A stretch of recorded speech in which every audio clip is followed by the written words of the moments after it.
Live from the 607, it's the Ocho Duro Parlay Hour, where we're talking sports locally and nationally. Join the conversation on our social media with the hashtag ODPH, because here we go.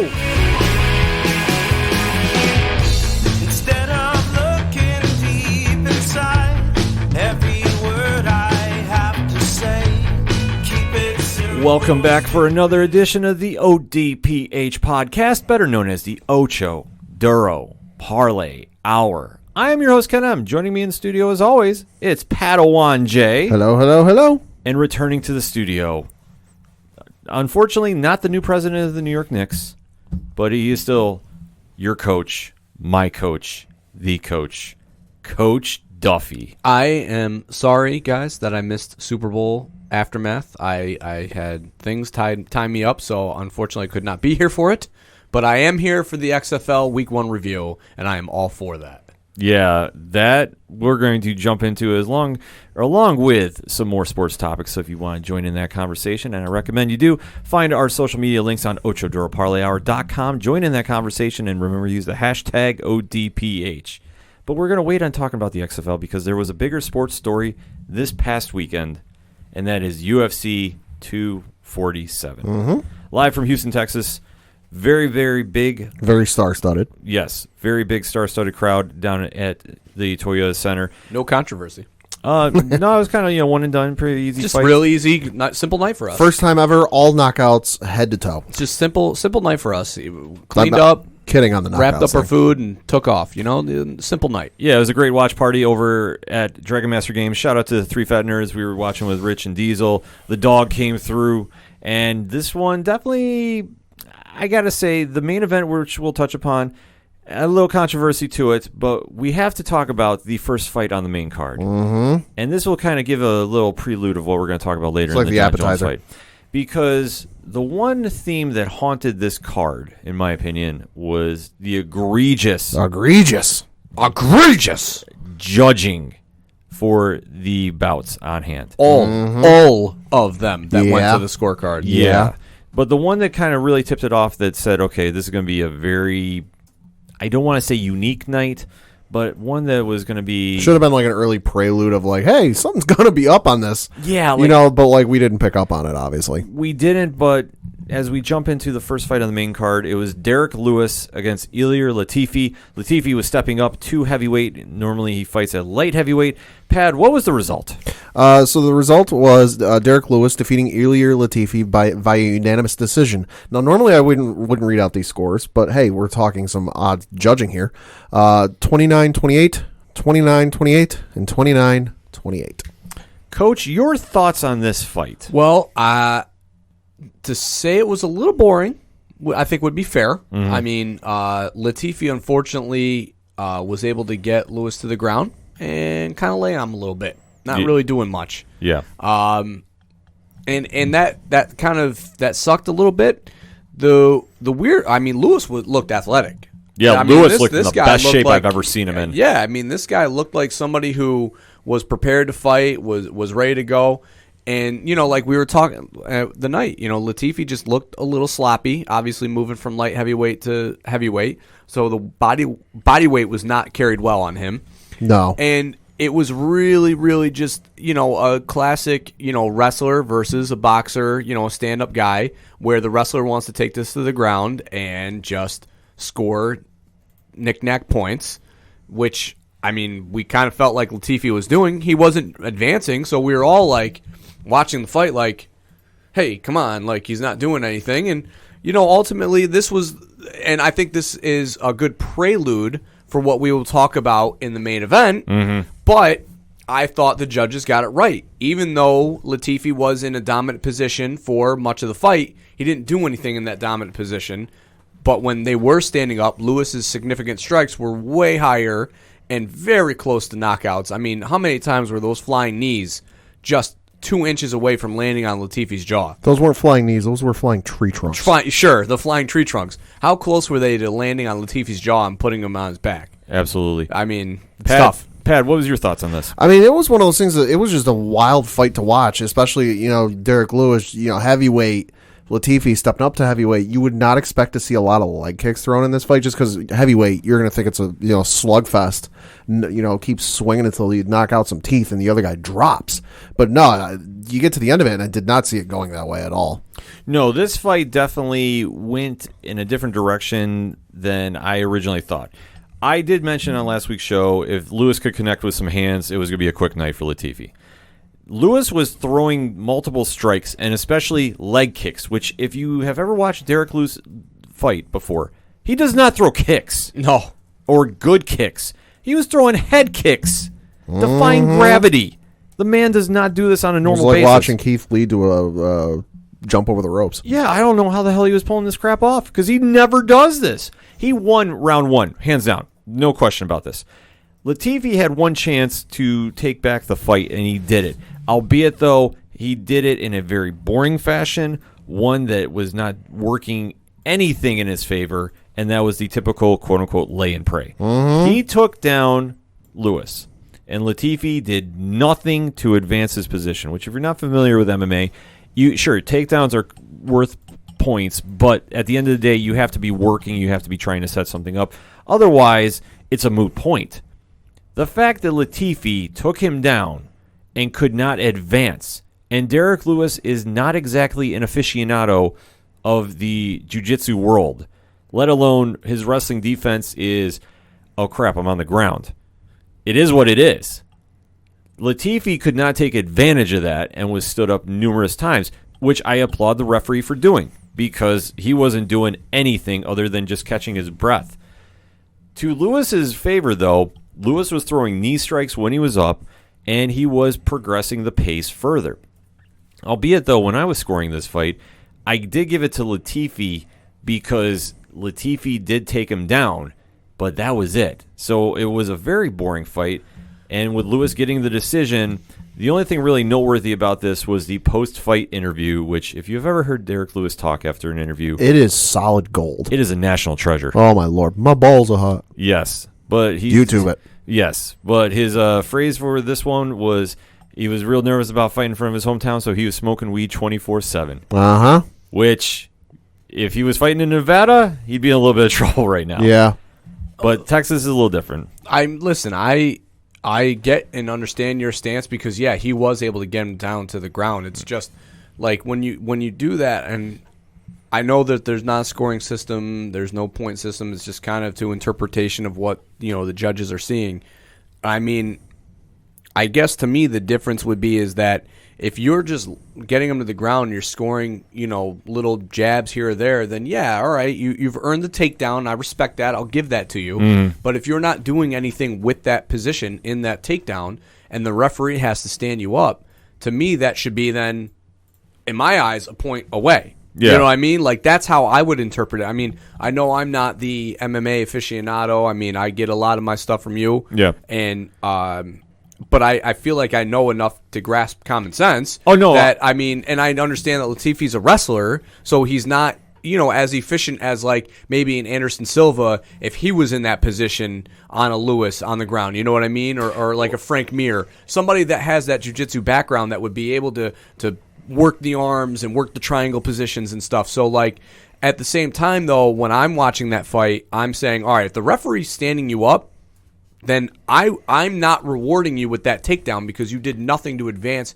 yourself in this fight. No, and I do agree with you on that stance because typically they are awarded points no matter what. So when the judge's decision came back, I was very shocked by it, but I was actually somewhat happy. Not because I wanted Derek Lewis to win, because I need him on a post-fight speech, but I was very applauding the fact of, okay, you took him down, it didn't mean nothing, so you didn't award him the fight. Because the typical rule of any combat sport is never leave it in the hands of the judges, because you never know what you're going to get. You don't know how they're going to interpret fights. This one kind of gave us an idea. I mean, we've seen fights in the past where the other one opponent just dominates the absolute you-know-what out of a guy.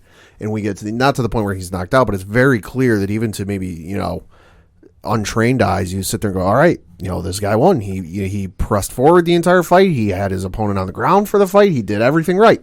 The opponent really didn't have anything for the fight. It's just that he couldn't knock him out.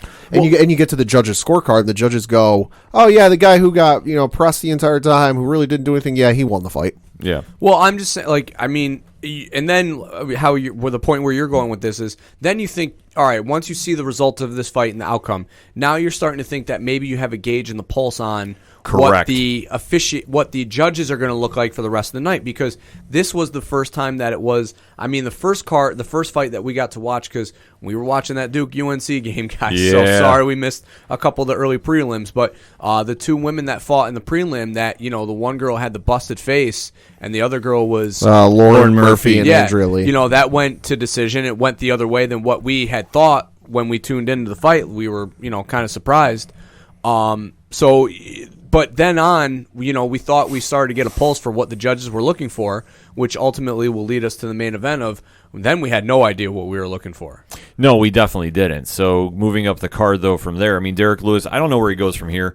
I wouldn't say he's in any title contention. Maybe he gets a winner down the road of the Curtis Blades fight. I mean, that could be something that happens. I mean, if he continues to give the post-fight pressers like he is, I think that, right now he's really the only name in heavyweight that people are probably familiar with and admire. At least would be a draw. Yeah, he's starting to develop that fan base because he's Well, and he's starting to transcend, because seriously, look up the "My Balls Are Hot" video. It's hilarious.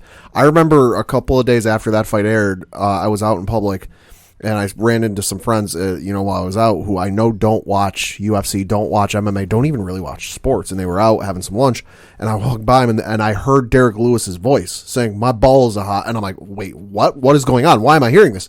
And I look over, and it's my friends watching the video. So, you can tell he's starting to transcend that. Okay, your MMA fans and your UFC fans know who he is, to the point where common average people are starting to find out who he is. Yeah, which can only help his career, because if you can talk, you can definitely walk into some big fights. Conor McGregor has been doing this for years now, but I digress. Going to the co-main event now, though. We did have the women's flyweight title on the line. Valentina Shevchenko, your champion, facing Katie Chikagan, which I got that right finally. Pat, what's the results here? Valentina ended up defeating Caitlin via TKO, elbows and punches, in the third round. Coach, your thoughts on this? Now, I know this is the first time you've seen Shevchenko fight. Yo, she is scary. She struck fear in me that probably I have not felt in a long time. Damn. I mean, she controlled the entire fight. Head kicks, leg kicks, punches to the ground. I mean, when the crucifix went in, I was if I was the referee, I would have hopped right in there, because there was no way that she was getting out of that crucifix. There was no way. She had that tight. She's darn near unstoppable, because like we said in the preview last week, she's 19-3 in 22 professional fights, with two of her only two losses in UFC, both coming to Amanda Nunes. Outside of that, Liz Caramouche, Jessica Ai, Joanna Jurjacek, Juliana Pena, Holly Holm, she's beat them. That's a name. That's it's not like an Amanda Nunes trophy list of folks you've beaten, but it's still something you can put a little feather in your cap. I will say that she is the 1B best fighter in the UFC right now, behind Amanda Nunes. I'd agree with that. That's 1A, 1B right there for your women's division. And even the top 10 pound-for-pound fighters, Shevchenko is probably in the top 10 in my opinion. She is no joke, and she has now found her weight class, because the times that she has fought Nunes has been at bantamweight. At flyweight, she's damn near unstoppable. Yeah, and she put on a clinic. And it's not like some fighters where if you go to their Wikipedia page and it breaks down their matches by knockout, submission, and decision, where it's very heavily in one category. You look at this one, she's got 6 wins by knockout, 7 wins by submission, 6 wins by submission, 7 wins by submission, and then 6 wins by decision. So it's not like she's getting decisions in every fight and maybe getting an occasional knockout or an occasional submission. No, she's it's almost like she's going to the grocery store and picking out her groceries. What do I feel like this week? You know what? I feel like getting a decision. She can definitely adapt her style, and that's the one thing I think is really something she excels at. That when she gets in the cage, she doesn't fight a typical fight. She goes where the fight takes her, and she is very comfortable if it's standing up, if it's on the ground. She has shown no weaknesses, in my opinion. And to see how she ran through Chikagan, because Chikagan was no joke coming in 13-2, is just Shevchenko is on that different level right now. And now the question becomes, where does she go from here? Now, there is rumor, and I want to stress, it's rumored, they're going to try doing a trilogy fight with Amanda Nunes. Okay. So what is your thoughts on that, I pose? I mean, I'm all for it. You got the two, like you said, the two of the best female fighters in UFC right now. Strike while the iron's hot. Don't miss out on this opportunity like you have in the past. Don't do like a Floyd Mayweather, Manny Pacquiao type thing where you should have fought 10 years ago and you never got around to it till it was past your prime. They're the hottest things you got going right now. They're the two names that, any casual UFC fan will hear and go, ooh, you know what? I'm down for that. Yeah, Coach? Yeah, I think that if you, like Pat was saying, you got to strike right now. Like you have the opportunity to make this fight, so why not do it? And maybe even a catch weight. If you don't feel comfortable with Shevchenko going down, the bantam, or would that be going? She'd be going up. She'd be going up.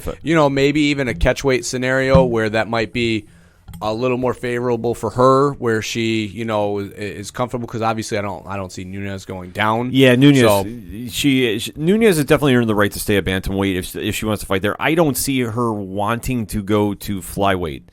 To drop 10 more pounds to fight at 125. I don't see that. I don't see the need for it. I would say if they could fight at a catchweight at 130, I think that would help Shevchenko.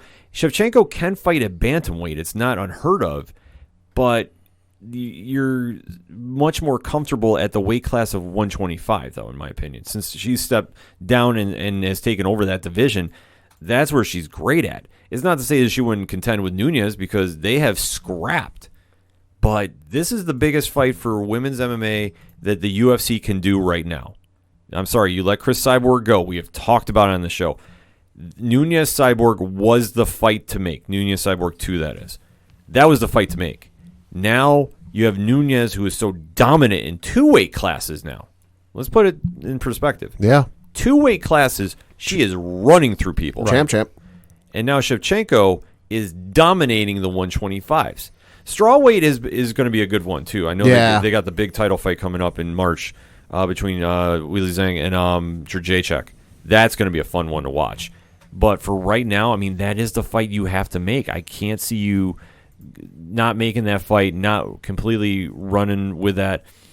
And honestly, I know that they fought before. It's been 2 decisions, but it's been quality MMA. It's a good fight. It's a good story. Run with it. If the UFC is smart, they definitely do that. Well, and the last time they fought was back at UFC 215, which was in September of 2017.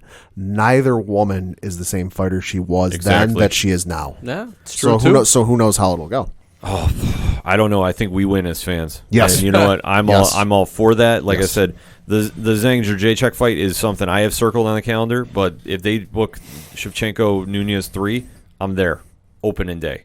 Yeah. So that being said, we now get to the main event. Mm-hmm. The one and only John Bones Jones representing Endicott, New York, which by is way of Endicott, New by York. way of Endicott, New York. I need to remember to say that.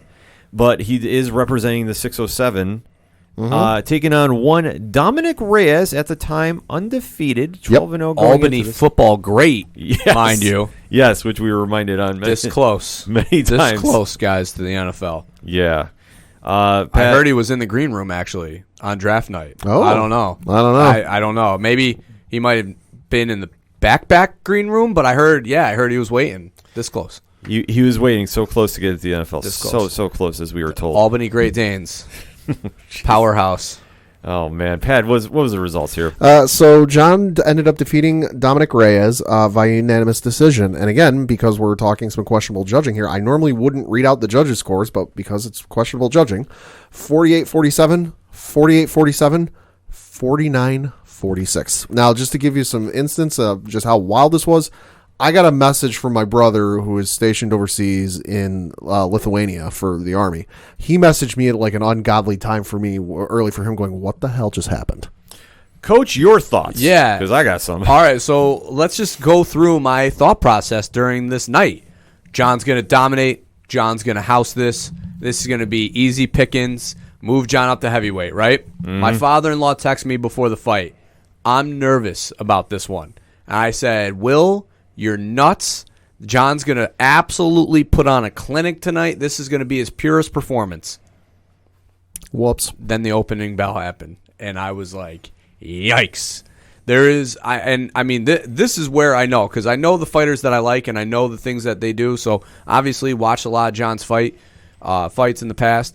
there's a few fighters that have been able to push John to a breaking point. Yeah. Rampage Jackson, Gustafson, Lyoto Machida for the most part in that in that fight in the early rounds. In the early round, yeah. In the early rounds, yeah.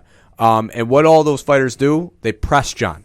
They close the distance. They got things real, nitty gritty, and just push the pace. Boom, boom, boom, boom, boom, boom, boom. Just punches on punches on punches. When John tries to do the, the evade by backpedaling, you stay on top of him. Da-da-da-da-da-da. And you punch John in the face. Now, granted, John, this was probably the toughest that I've seen him in a long time take punches. Yeah. Because that Rampage fight, I mean, he was like doing circles around the octagon. Yeah. Just running in circles to avoid those punches. This time, yeah, he would do his little backpedal to evade, but he would try and throw counters. So I got very nervous after that first round. Then the second round, I was like, still same feeling from the first round. I was like, oh shit, this is in trouble. Third round, however, then things started to change. You started to see, Reyes' tempo kind of slow down a little bit, and the exhaustion start to set in. And this is where I thought, was the time for John to strike. Not so much, at least in my eyes. Third round's very questionable, and it could have been a 50-50 round, so that's, whatever. Then the fourth round, while we were watching the fight, I'm like, let's go, John, you got to go. And he did. He won that round outright. And then the fifth round. And I was texting my father-in-law, and I'm like, if he doesn't win this fight right now, like, knock him out. It's over. It's done. John's going to lose. Yeah. And then when John didn't even try, to push it at all, maybe a few takedown attempts, and that's it. I was stunned. I was flabbergasted. Everybody, my wife, my father-in-law, everybody who was awake watching the fight, I've texted me, John lost the fight. John lost his fight. And I was like, yep. And my jaw was on the floor waiting for the decision. Pad, your thoughts on this? Yeah, no, definitely a questionable call. I was definitely rooting for John. I've met him before. Before he got big. He was 2 years ahead of me in high school, so I got to meet him before he blew up, so to speak. So I was rooting for him. I wanted to see him do well. Fellow alumnus, from the same high school. But it was very concerning coming out the gate and it's like I said when we were watching the fight, he screwed around the first two rounds of the fight. And I think the other thing that hurt him, and you got to give credit to Dominic Reyes and his takedown defense, where John tried like hell to take him down, and John is very, very good usually at taking guys down and getting them to the ground. He could not do that with Dominic Reyes, and I know Reyes was obviously very sweaty. He was oiled up, man. Let's talk about whatever was on his skin, because that was like lubrication. That man was slipping right off of him. That reminded me of GSP Greasegate. Yeah, so he was slipping a lot, but like it's still a guy of John's caliber should have been able to at least at some point later in the rounds when Reyes was really tiring down, still should have been able to take him down, but he just wasn't. So the first two rounds definitely went to Reyes in my book. Third round is kind of a 50-50. Give me a quarter, I'll toss it, and I'll tell you who did it. Fourth and fifth were absolutely John. He finally started to pick up the pace and pick up the tempo. I don't know what it was. I don't know if his coach, Greg Jackson, might have smacked him upside the head and said, hey, cut the shit. You got to get this stuff together. You're about to lose this. But he finally picked up the pace and won the fight. Is it controversial? Yes. Should they run it back? Yes. But, definitely an interesting fight to say the least. So for me going in with this, when I saw the fighters walk out, and let's remember, Reyes, even though he was undefeated, I believe was a plus 350, plus 360 underdog. Somewhere in that. Yeah, somewhere in that. I think it was 350. Crazy amount. John was a heavy favorite. I want to say he was around the 450, 460, 475 range. Reyes looked visibly nervous, in my opinion, and I think everybody else in attendance was saying he looked nervous. You know, it's not that he looked nervous. It just there wasn't the confidence. It was the overconfidence in his eyes. It wasn't so much that as it was that overconfidence look of not fear necessarily, but like reality. Yeah. You know, like I think that especially when he was in, they showed the backstage, and you saw John doing his normal, gimmick and stuff, and you saw Reyes just sitting in a chair, fully clothed, like just, hood out, lounging, and kind of disconnected from his camp in there. Yeah. I thought that was a telling sign. I mean, listen, I'm not a UFC fighter. I don't need to get up for anything. So however you need to get yourself, willy-nilly and get fired up is how you do it. Some people were the guys in the middle of the huddle for football that, you know, wanted to crash helmets. And then there was other guys like me who was like on the outskirts of the huddle and going, oh, team, you know, like, you know, Yeah. So there's one or two characters, Yeah. you know, so if Reyes is that guy, then that's what he needed to do. But from a standpoint of you see John and then you see the way he's conducting, you're going to give, like, you're feeling more comfortable with John going into that than you are watching Reyes. Reyes coming out of his locker room and out to the octagon reminded me very much of my first job interview, where, you know, I applied, I got the job interview lined up, and you know, going into it, I was like, oh yeah, I've got this interview, I'm going to do great at this. This is going to be awesome. And then when it finally came time for the interview, and I'm all dressed up and I'm sitting there, I would have, if you were to draw me like a cartoon, I would have looked like the Looney Tunes with the heart beating out of the chest. How nervous and scared I was. That was the same kind of vibe I got off of Reyes, where leading up to the fight, he's confident and he's saying all this stuff. I mean, go back to the promo videos that were playing at the start of the pay-per-view, where he says he's going to not, you know, it's a new decade, it's time for a new champ, this, that, and the other. But when it came time, you look at it, just reading it on the surface, he went, that's interesting. That's, you know, you might not have it. It was something to see, especially for a fighter that finally gets his big break and is now going to the main stage. All eyes are on him, obviously fighting one of the best with John Jones. And Jones came out very relaxed, Yeah. I don't want to say he looked like he was going through the motions, but I'm going to say he looked very uninterested in this fight. Like, I'll definitely say once the fight started, yes. Yeah, like that, because the pre-fight and the gimmicks was classic John. Oh, yeah. The crawling into the ring, the octagon, the hunched over thing. I was like, oh, John's in his shit right now. He's in his bag. But doesn't he usually spend at least part of the first round feeling a guy out, not exactly pressing? Well, he does. He doesn't go like Anderson Silva, where like Silva would not make a strike for 2 minutes because he wanted to get the guy's timing. But John was kind of feeling it out. But to Reyes' credit, Reyes immediately bull rushed him and was swinging. And to touch upon what Coach was saying, if you can pressure a guy like John, it throws him off his rhythm. Rampage did it very well. Machida did it, albeit though Machida did it kind of with the weird karate style he fights with. Right. It was throwing him off. But I'm going to flip it back to Machida, though, to see that John and him have, I don't want to say similar styles, but they do borrow a lot from like the karate background. Okay. That John does wait to strike. John does not come out swinging out the gate. John will throw a couple jabs to kind of get a timing down and such. Machida did the same thing back in his prime. But when and I'm going to throw it back to the fight that he had against Shogun Hua, the second fight. Shogun bull rushed him and never let him have a chance to breathe. Right. And like wound up knocking him out, I think, in the first round. Like he just buzzsawed him. Right. Reyes tried doing the same thing, and I think showed the blueprint of how you can maybe beat John. I'm not going to say it's going to be a lock, stock, and barrel, but he bull rushed him enough. He pressured him. Once he started landing a couple shots, you saw that confidence now that he was talking about pre-fight show up in the cage. For John, I think his eyes got really, fully focused of like, this kid is for real. Yeah. And I think that once that happened, Reyes won the first round easy. I don't think there's any question about that. Oh, yeah. The second round was more of the same, but this is where it's in the eye of the beholder. Reyes started gassing himself out. Oh, yeah. And he was not in full condition for the pace he wanted to keep. No. He was pressuring John. He was throwing shots. He was connecting on a good portion of them. Once you're there, you're thinking it's Reyes by 2 rounds. The third round is the one you can go back and forth, because at this point, Reyes was on fumes, in my opinion. Yeah. And he was throwing to the degree of connecting and how much impact it was making. I mean, calling them significant strikes is a disservice it's a stretch. to what they were. Yeah, it's a complete stretch. He was landing jabs. Yeah. He wasn't landing strikes. Very big difference if you know the boxing. And not even to MMA mention game. the fact that John was absorbing about 90% of them, not only off of his hand, So there but was off a his good stretch of stretch of that fight where I felt like I was watching a boxing match more than I was watching a UFC match. And that's not to discredit, the match or kind of shit on the match or anything.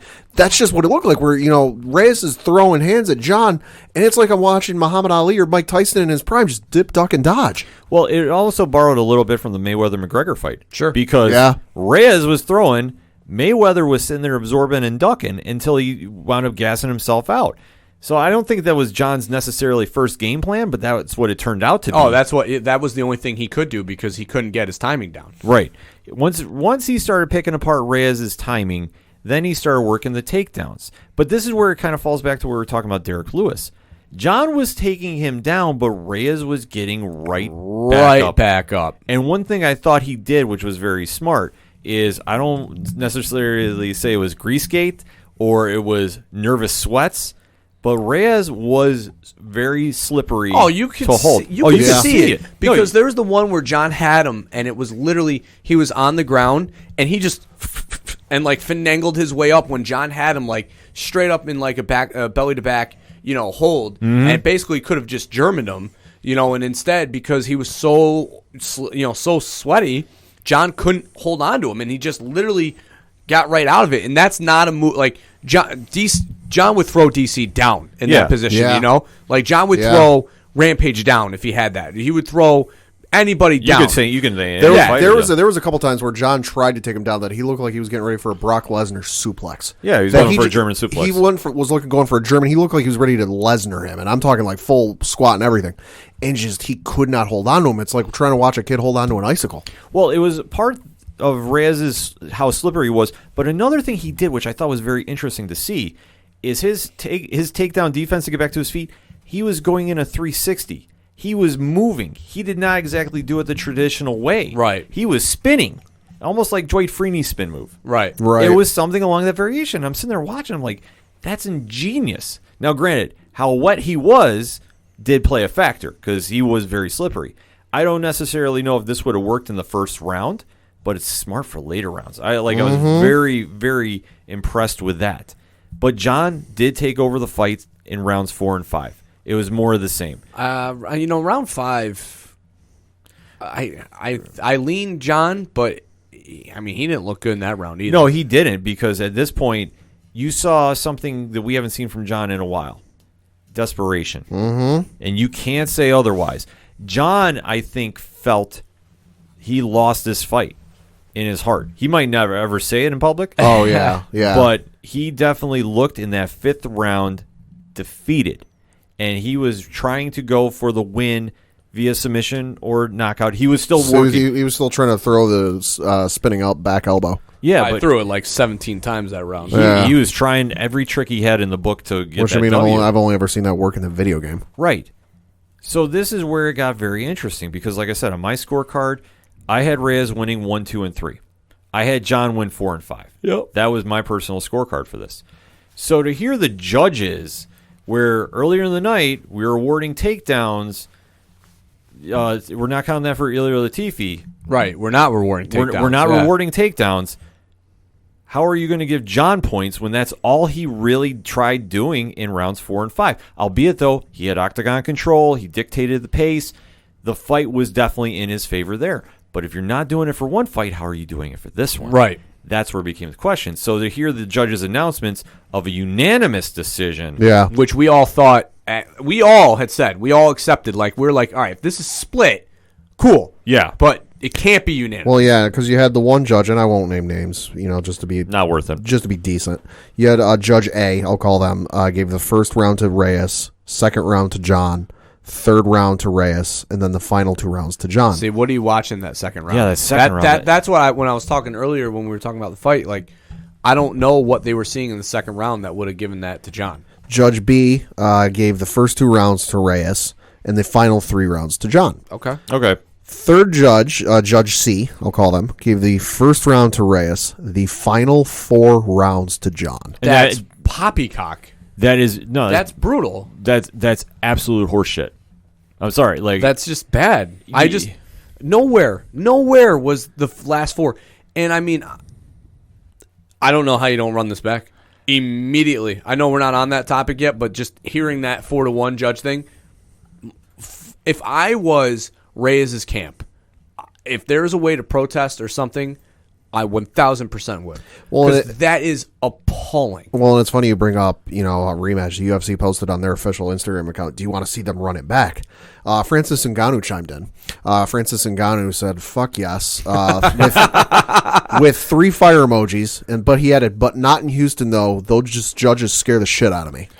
And it really says something about Francis Ngannou, the man who, helped a man's soul leave his body, knock a guy out, doesn't want to fight in Houston. And the thing that makes me even angrier is, so we've talked about this before on the show, that there's two types of fans in our hometown, right? Yep. There is either the John Jones lovers or there are the John Jones haters. It's very difficult to find somebody who's down the line.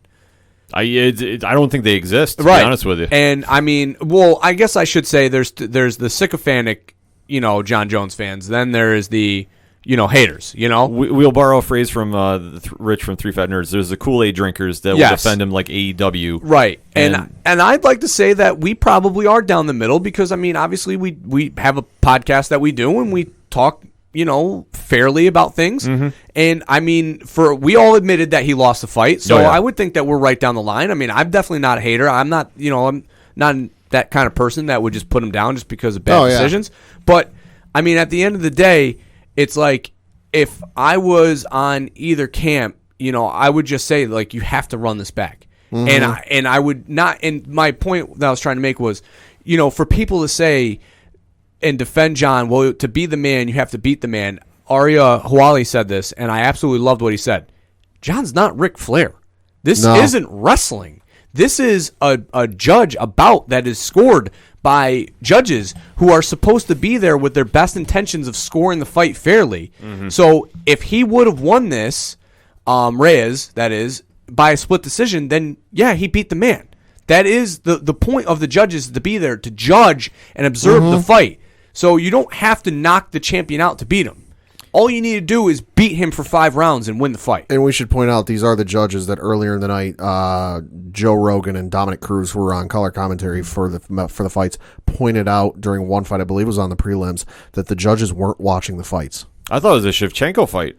No, it wasn't Shevchenko. I want to say it was either the welterweight matchup or the women's flyweight. I think it was the women's flyweight on the prelim card where I think it was Dominic Cruz was like, what are the judges watching? They're not watching the fight. And I think this goes to 2 points I want to bring up to kind of close this out with. The judging in MMA, we have talked about numerous times. You can't leave it in the hands of the judges. This is one area where this just screams it, because how that one judge scored this 4 rounds for John is absolutely appalling as a fight fan. You cannot willingly give him those rounds when, if you want to go straight statistically based, he did not throw enough strikes in both of those rounds, let alone how did he assert his octagon control. He didn't in those 2 rounds. 2 and 3, 3 is something you can argue. 2, you definitely can't. 2, you have no ground to stand on. Let alone the 2 judges gave it to John. This was like the same scorecard of the first time he fought Gustafsson, where that one you might have a little more leverage to stand on, but how can you? This is where the judging in MMA, I don't know how they can work with the different organizations to get better.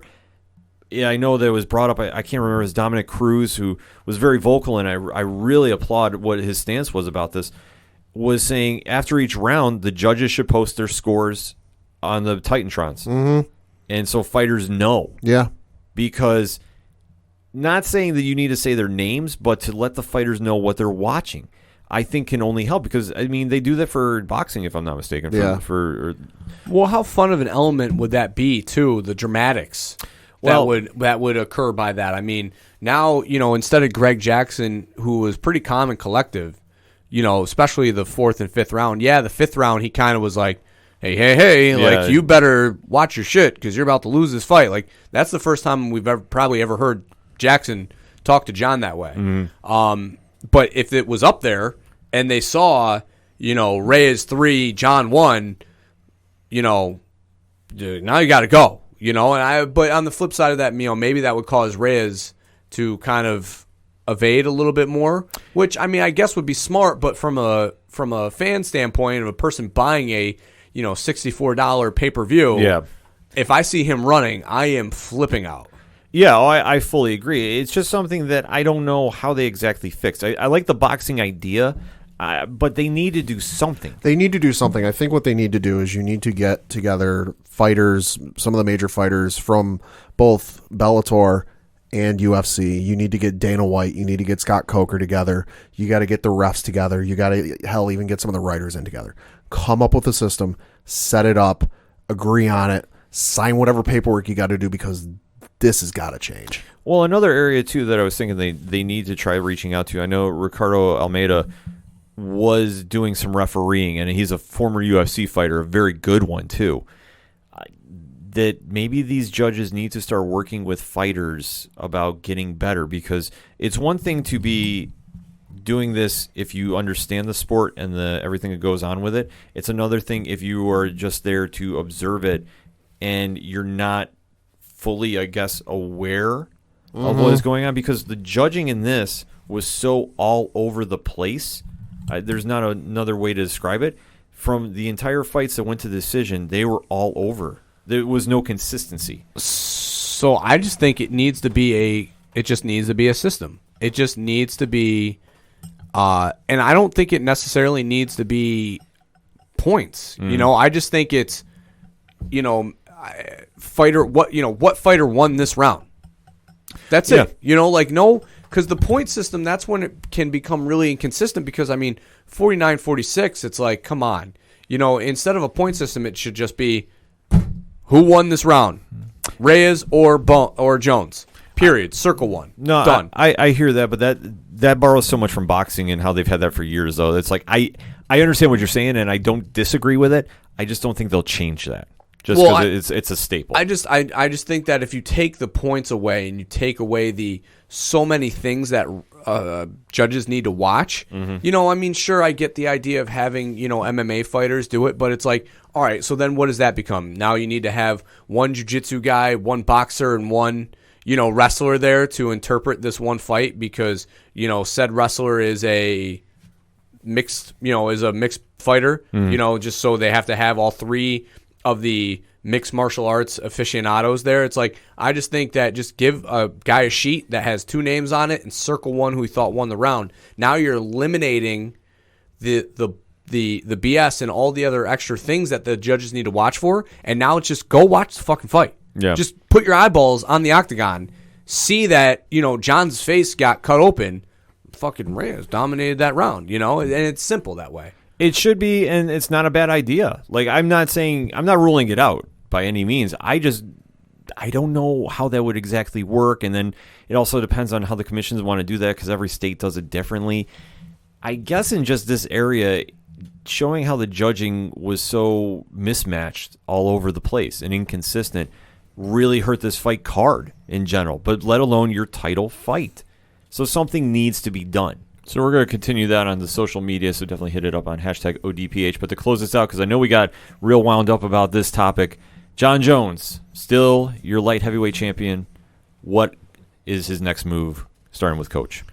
I think this needs to be ran back. Not only would the buy rate be huge, because people would sign up to see this fight again because of how it ended, but I think that both fighters deserve an actual fight outside of the Houston area or Texas in general, maybe in Nevada, where, circumstances would be better, I guess, as far as judging, and, we get a fair fight. I know the heavyweight idea is there, but I lean Reyes all the way. I think you got to run it back with Reyes. I realize John has talked about running up to heavyweight and fighting in heavyweight, and I know Stipe's name has been thrown out. Like we said, like we discussed, I think it was off air on last week's show. Stipe's only just getting back to even doing some form of training. He's nowhere near coming back. So if we're talking like time frames of when Stipe's coming back, we're talking maybe September at the earliest, end of the year, just spitballing off the top of my head. So I don't think that fight is going to happen anytime soon, just because of Stipe coming back from injury. So I think in the meantime, in between time, you got to run it back with Reyes, and you got to put some finality to this and put it to bed. Yeah, I have to lean that if John is going to stay at 205, you have to give the immediate rematch. But I want to see this happen right away. I don't want this being delayed, because I've seen this happen with Gustafsson. Gustafsson should have had an immediate rematch. Right. Way back when. For real. And I don't know if it was just medical suspensions. I don't exactly know. But I look at that and go, that should have happened. If Reyes is going to get one, and I definitely think he warrants one, you have to do it immediately. That has to be John's next fight. The only other fight you can do, in my opinion, right now, is do the heavyweight fight with Miocic. That would make sense to me for a big fight feel if you want to do it International Fight Week. I know they booked Usman and Masvidal on that one. Why not stack that card completely crazy and do that one on there? It would make sense. I just think at this stage, there really isn't anybody that you can sit there and go, okay, John, if you're going to stay at light heavyweight, who's going to come back? I know Thiago Santos is definitely worthy of one. I don't know his injury status of him coming back. Remember, he is the one that almost beat John, and I believe it was at UFC 239? Something like that. If I'm not mistaken. I know that there is going to be the fight between Jan Blachowicz and Corey Anderson coming up. I don't really see anything happening there. I can't really see John screaming to fight either one of those guys at this stage. I know that Corey Anderson has been very vigilant about trying to get that fight. I don't know if that's exactly going to happen, but who knows what to see. I think if you're going to do it, though, you have to run back Reyes. That is the one to do right now. And if not, Miocic is the other one until you want to run it back. But you have to decide, what does John want to do? Stay at heavyweight or stay at light heavyweight or go up to heavyweight? So many questions coming out of UFC 247. We definitely want to interact with you and get your opinion. What did you think of the fight? What did you think of the card in general? Did the judges really do a good job, or were they completely off the rocker? I don't know. We have to have this discussion. So hit us up on the hashtag ODPH. We're going to take a quick break. We'll be right back.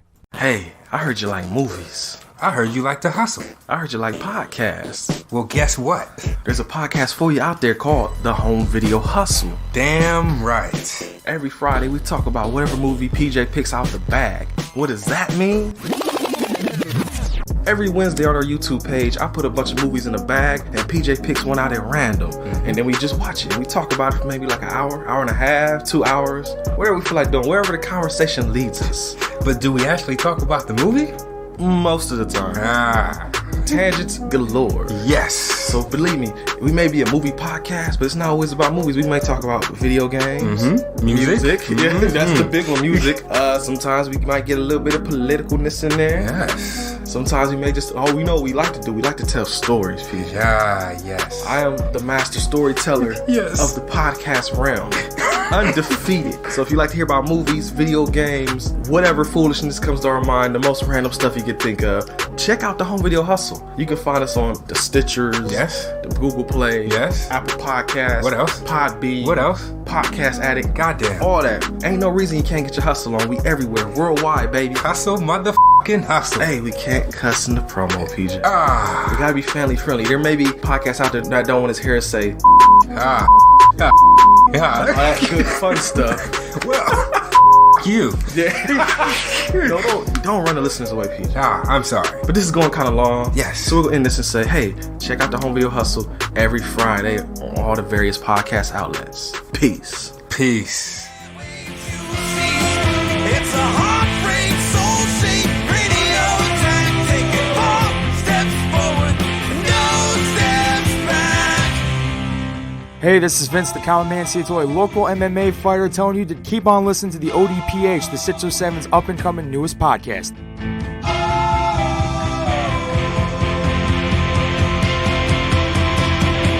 We knew right where we'd be, floating on the airwaves, you see.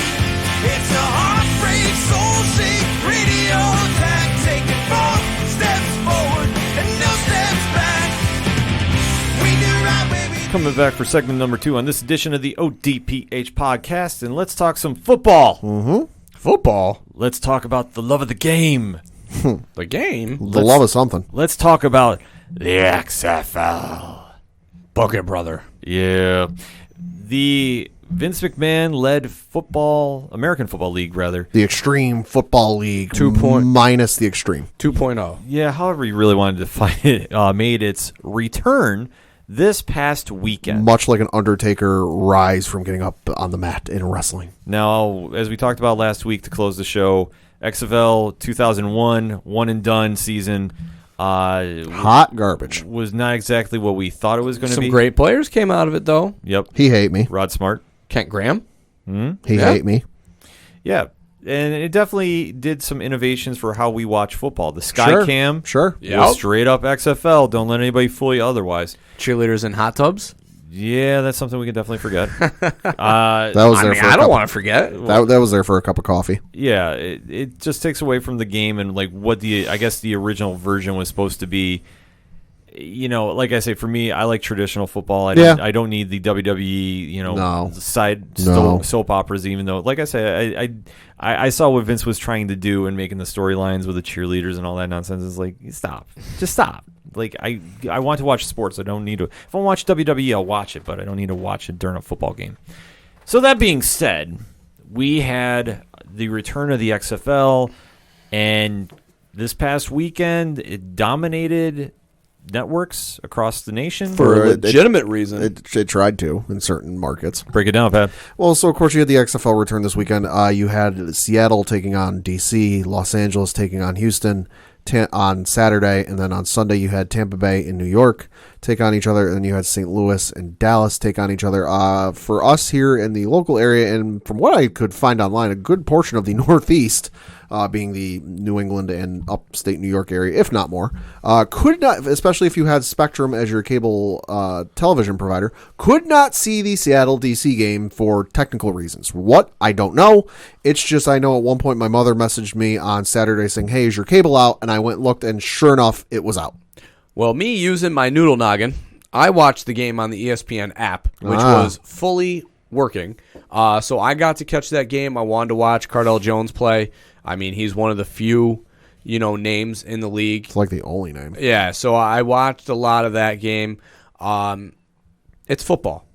I mean, it's different. It's got some interesting nuances. We talked about some of the rule changes when they released the rules. One that I didn't quite understand was the new kickoff rule. I didn't understand. I didn't understand what they meant by one you had to see before it in person. Yeah, like I didn't understand what they were when they said where the players were going to line up and the release of the ball and all that stuff. So the way that it actually worked, if you didn't get to watch the game, the kicker lined up on his 30. Okay, the kickoff team lined up on the opposing team's 30. With the return team lining up across the yard line at the 25. So as the ball got kicked, when it went over their heads, the defenders or kickoff team could not move until the ball was caught by the returner. Then upon there, they were, released to then go and try and make a tackle. So the only thing I can't help but wonder, and this is just me kind of thinking off the top of my head, how do they know when to go? Is it a case of like the ref just stands there and like blows a whistle or just says, "Hey, go"? Well, I think it's like one of those I'm trying to think of like a game that we played as a kid where you wouldn't know that the ball landed, and then all of a sudden because your back was turned, and then all of a sudden the ball would land, and then you would go hit them or whatever the game was that we used to play as kids. So that's kind of what it was the ball would go over their heads. Yeah. And then they would watch the ball land, and then when the returner caught it, they would go. I got So you. that's kind of that's the way the rule was. I mean, they talked that it it limits the collisions, which it did. I think it makes it pretty difficult to return too. So it's a pretty good alternative idea. It makes it hard to return. It also I also kind of wonder if you're not going to have guys lining up a la Usain Bolt or Olympic track runners, or even like when you see college athletes in the NFL Combine when they're getting ready to run their 40 time, they go into that stance. You got a guy on the kickoff team. Your team's kicking it off. He's standing there like he's ready to run the 40-yard dash. Like I am ready to just sprint at top speed. Yeah, and then the only other rule that really came into play was the double forward pass. Which I believe the defenders ran once. That it turned out not to work. My biggest interpretation from watching the highlights and the other things, and then talking to you guys at the fight, what this league lacks, because right now I think it's solid football. Like it's adequate football for them, not trying to say we're trying to go up against the NFL. They're doing the alternative this year, which is we're just a subcategory of the sport. We're for the diehard people who need football year round. Love your NFL, but come watch us in the offseason. What they're lacking right now is they need quarterbacks. They need names. Not only do they need names, but the quarterback play is terrible. Yeah, I fully agree with that. The Seattle team, watching that game in full, they had many opportunities to come back into this game and just bad passes, errant plays, by quarterbacks that, Cardell Jones was making those plays. So what I was telling you guys is I think if they could get and maybe draw some more of the second string or third string NFL tier guys, maybe practice squad guys that aren't quite making the bubble of the NFL roster and want to try.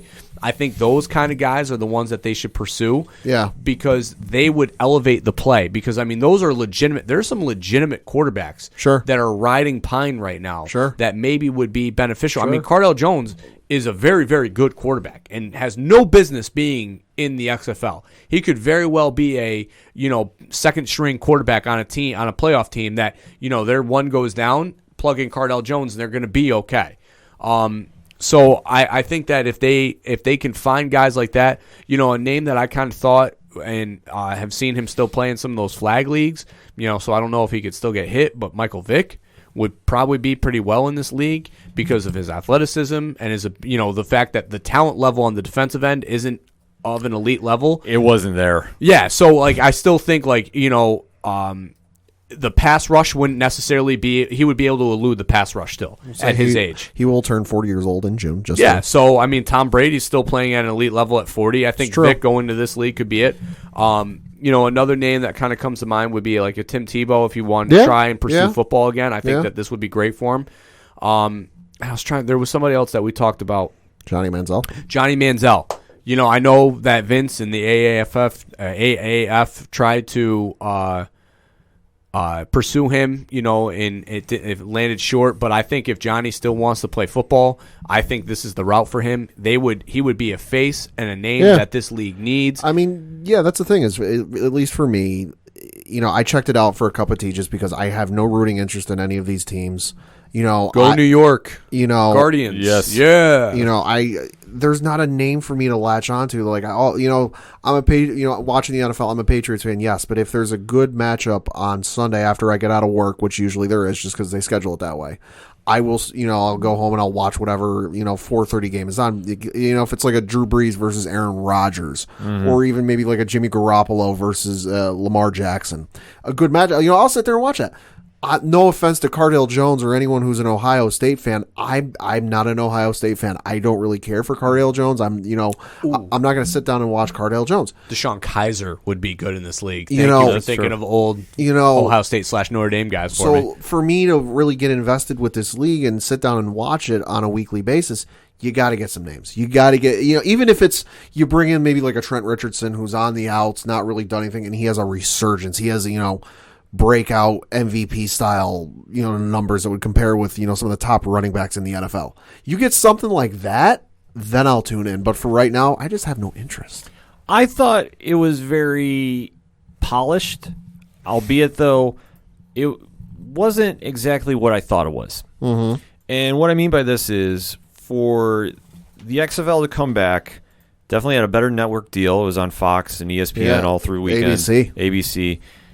It definitely was taking strides in the right direction. Let's say it was reported that they had the ticket revenue had already outsold in 1 week the entire season for the AAF. Yeah, so there was definitely a lot of hype in behind this, and especially getting the big network deals, it really helped them. When I saw the games, I saw one thing very, very glaring. Well, so let me just add this. The network deals, also the advertising deals, because the one game, I forget which game it was. I think it was the Dallas game, whatever it was. They had Progressive, like the insurance company logo right there on the field. Yeah. What they had, though, was glaring is no defense, in my opinion. Yeah? There was a lot of trick plays, a lot of flashy. Just looking at the scores, when you have teams putting up 30-plus points or north of 20-plus points, defense very lacking. Well, to be fair, there was a few pick sixes on those, which, again, goes back, though, to bad quarterback play. The defense was bad. But the quarterback play was just as bad, which made some defenses look better than others. But, yeah, go ahead. Yeah, I didn't really sit there and go, wow, oh my gosh, this is amazing. I was like, this is okay. Not really fully sold on it. The gambler in me, appreciated the live Vegas line. There was so a lot of people online though that were saying that was weird. Hold on. It was weird. It was weird. Let me get in on that because I definitely, and we talked about this at the show.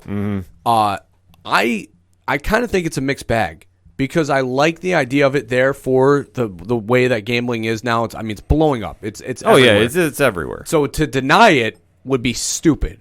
But what I don't want is I don't want my announcers talking about the fact that the line has moved from over 39 to over 41. I agree with that. Especially when a team is driving and trying to score to tie the game, and they're like, oh boy, the over's being pushed right now. Hopefully they score in this drive. Not to say that the fix is in. I just don't like the idea of the announcers openly talking about it during a drive. Yeah, like That's what I don't like. No, I fully agree with you on that, and that's why I said like the gambler in me was like, all right, this is kinda cool, right. But for the purist of the sport, like I said, this is why I was saying the cheerleaders and hot tubs. Sure, I love seeing that, but I don't need to see it during my game. It's the same thing with the Vegas line for me. I know what's going on. I don't need to see a moving line, and especially you hit the nail right on the head. To have a legitimate league with integrity, you don't need to be putting the gambling line and stats on there. You can do it. Just don't push it. Yeah, that's the thing. Because how it came across is you were pushing it. Right. Yeah, the narrative is like... Yeah. And I'll tell you, like perception I told you guys, is reality right there, yeah. That fourth quarter drive by the Seattle team, there were some very questionable calls, and the line was being talked about, and I was like, that pass interference call really shouldn't have been called, and then all of a sudden Seattle goes from being on a 4th and 15 to a 1st and 2 at the goal line, and I'm like, all righty then, here we go, so it looks bad. Obviously the referees saw what they saw and they threw the flag. I don't think the fix was in, but it didn't look good, timing-wise. Yeah. And it's something that, you have to watch moving forward with that. Like I say, they're doing some innovative things, and I respect the fact they're doing that, so it's not coming out the same. But for me, like I watched the game, like I saw the St. Louis Dallas game there. I wasn't exactly wowed. Yeah. But I was like, okay, this is something. Or Dallas and LA. I'm sorry. That was Dallas and LA. Yeah. Like I said, I wasn't super like amazed by it by any means. But I was like, okay, well, this could be something. No, it was definitely a solid weekend for XFL, though. All 4 of their games drew over 17,000 fans, plus fans, 17,000 plus fans to their 4 games. I know a lot was made about how empty MetLife Stadium looked for the New York Guardians game, but the thing that should be noted it's not a case of, oh, look at how poorly the tickets sold. Right. They didn't open up seating past the first level. Right. They didn't. So the nosebleed, if you go to a Giants game, nosebleeds that are probably like $25 a piece, where you got to bring your binoculars to see anything. They didn't open up those seats. They, the same can be said for all the other large stadiums. They didn't open up every rung in the stadiums. They just kept it the first level, which was smart on their part. And I'll tell you, being the Premier Lacrosse League fan, here, watching that league, in its inception last year, in its first year, they open in Foxborough. They open in New England in Gillette Stadium. And they play in a few more bigger soccer and football stadiums. Well, that didn't come across very good on TV because they weren't selling out the venue. And there's a lot of sporadic seats. So I think as the XFL evolves, they're going to eventually find their niche. Yeah. And they'll eventually, probably settle in more soccer stadiums that are willing to host them. And I wouldn't be surprised if maybe they settle for more, and this is what the PLL is doing this year, second-tier college stadiums. Yeah. I wouldn't be surprised if they settle in those either. The problem is, and where I think we'll lie, is that the logos and the sponsorships are difficult to do because those stadiums already have those. Yeah. So I think that's where the problems will be. Like for the Guardians of New York, the New York Guardians to play in Red Bull Stadium, they would have to accept the Red Bull advertising, which might conflict with whatever's going on currently with XFL advertising. So that is something that they'll have to finagle. That's where I see it. Yeah, that's where I see things going. Put it in Yankee Stadium. Yankee Stadium already hosts a bowl game every year. Oh, no. And they're trying to host. Well, the problem is, though, is that it's going to extend to XFL ends. Baseball season will be starting. It's in April. It ends. Oh, yeah. Yeah. Well, at one point, Yankee Stadium was also hosting soccer games at the same point they were playing baseball That's games. true. That's true. It's something that They can make it work. that a new league needs to learn. Yeah. But going in from opening weekend, there's good things to take away and there's bad. I'll say they had great viewership. I mean, the high at one point there were 3.3 million viewers on ABC watching the Defenders and Dragons game, with viewership peaking at 4 million people by the end of the broadcast. Yeah, so I mean, there's a lot of things to look forward to. We'll for say that, by comparison, the first game for the AAF was 2.9 million viewers, and that was in prime time on CBS.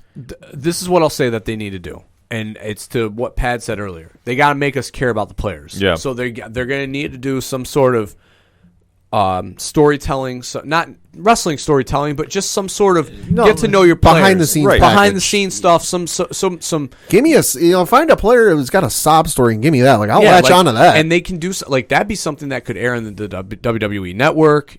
So maybe some subscribers would go there. YouTube, like they already borrowed a lot from the PLL. I would take the avenue that they've done with their players, which is like the vlogs and the YouTube stuff, and put your players in the open so that way they're there. Put their Twitter handles in their Eric Dungy, Syracuse, 17 of 25 passing, blah, blah, blah, Twitter handle. Yeah. Like do stuff like that so your players get out in the open. So that way us as players, because like Pat said, I don't care about these players. I'm going to watch because I love football, but I'm not going to stop what I'm doing. Even do this. Why not do a Hard Knocks style video thing? Yep. But for practices leading up to the game, obviously you can't put them up before the game is played because hey, inside knowledge. Tape the practices. Pick a team for the week. New York 1 week, LA the next week. Film the practices for the week leading up to the game. Do it both sides even. And then do it in a Hard Knock style. Put it on YouTube, Facebook, everything. That's what ESPN Plus is for. Yeah. Like literally just air it on ESPN Plus before the game, 30 minutes before the games. Like, oh, that's brilliant. Yeah, there's plenty of opportunities to go upon it, and you touched upon the one drawback. There was no players that really stuck out to me. Like I said, I butchered the team that I was even watching because it was St. Louis and Dallas this week. But I was honestly so confused because it wasn't fully explained to me. Like I was just like, okay, well they have different jerseys. Okay, that's who I'm rooting for. Yeah, I know some of the old Giants guys.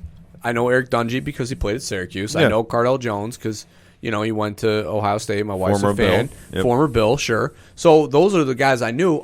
There was the one wide receiver from Cleveland, Galloway, on Washington. So some of those players I knew, but then other guys I was just like, who are you? You had to pick your brain. Yeah, especially the quarterbacks need to be guys I know, guys I've heard of, guys I care about. Yeah, that's the one issue that they're going to have to build, and they have some time to do it. Just the one thing I want to see from this weekend is the retention. I want to see how many people are coming back. That's true. I'm expecting a drop off. Am I going to say it's going to be colossal? No, but it's going to be a tough sell. But this is where the storytelling could come in that would help elevate that. Right. Like if they told us these two teams. But any league, you have to build rivalries. It's not just building. Like I'm not going to just hate Dallas because I hate the Cowboys. Like I'm not going to associate it with that. So that's where they need to build rivalries and start to get the.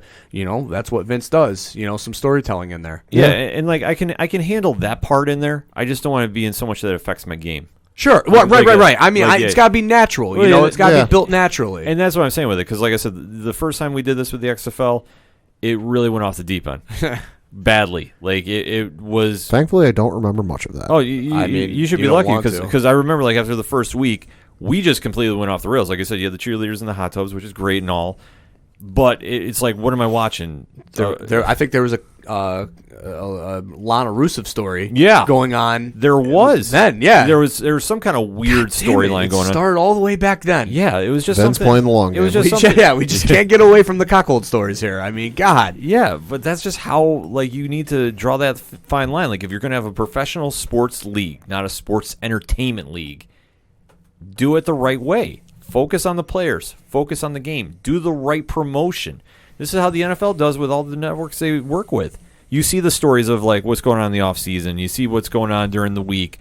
You see enough that you get hooked onto players and the stories they have and why you want to root for them. Right. Once the XFL figures that out, it should be a good thing. It just depends on are the viewers going to be patient enough to let them do that. Mm-hmm. That's the question.